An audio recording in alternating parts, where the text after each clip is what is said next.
Hi everyone, today I'm going to show you how to replace the brake blocks or brake pads for a standard road bike rim brake system. Now obviously calipers will change between manufacturers and depending on what year of issue the bike was created, things have changed over the years, but the principle is pretty much the same. What we're going to do is to unscrew this bolt. Sometimes it might be a nut. It's nearly always a hex or Allen key that is required to undo that.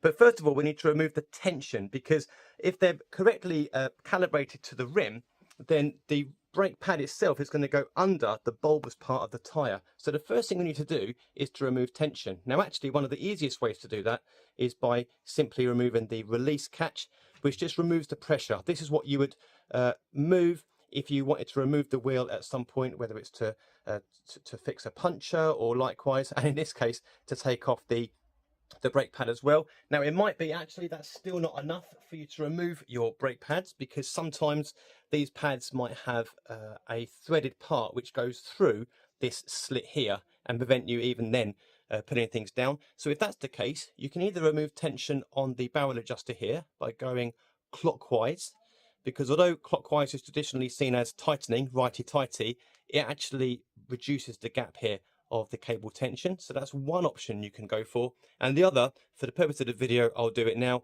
is to remove the actual retainer bolt for the cable. And that means the whole thing can be released. Hopefully you won't need to do that. Anyway, that's the simple system. What we do now then is to simply remove the nut or the bolt. In this case, I think it's going to be a nut.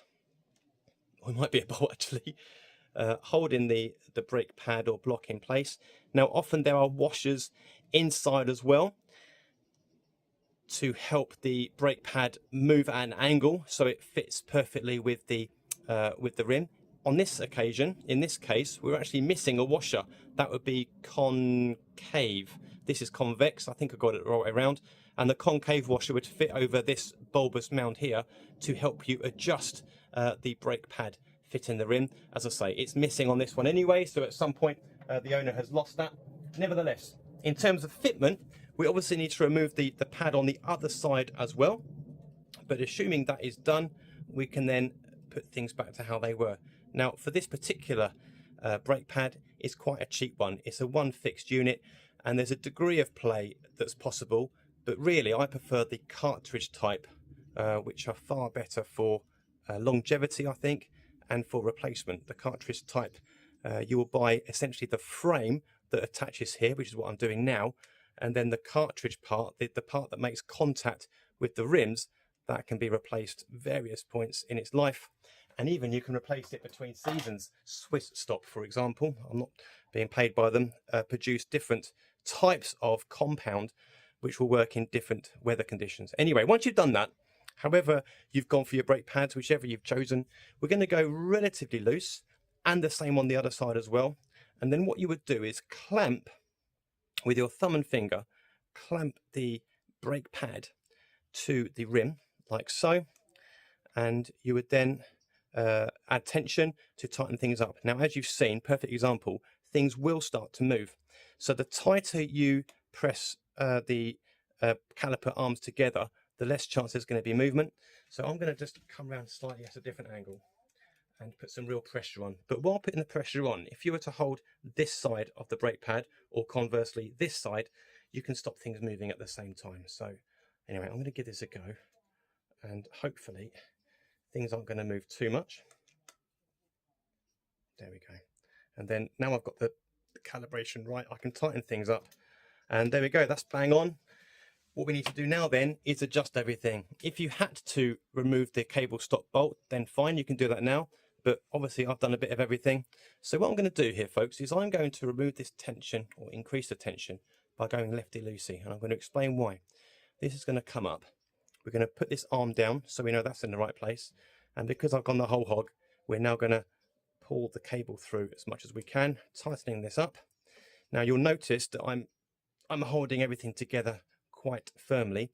I haven't replaced the brake pad on the other side. We're assuming that that's going to be done as well. But if things have been done well, I'm just going to remove this bungee cord, which is stopping the wheel from moving while doing the work. If things have been done well, there should be a bit of rubbing here. There we go. So the wheel isn't moving freely. I don't know if you can hear that. If I stop talking, you might hear it on the camera. There we go, there's a slight buckle on the wheel anyway, but it is rubbing throughout the whole 360 degrees movement of the wheel. This is where your barrel adjuster can then be screwed in. And as I screw it in, you'll probably see the wheel start to move, just because the tension, there we go, has been released. So it's as simple as that. Let's assume we have done the other side as well. The things are calibrated and ready to go for another day. Honestly, it's as simple as that. I would recommend you don't go for the cheap and cheerful type of brake pad. It's what the customer's chosen to do, so okay, that's up to them. But I would choose to go for the cartridge type, which has a much better fitment that attaches to the caliper arm anyway, to allow that left and right, up and down movement like I spoke about. So there's a real proper square on contact with the rim.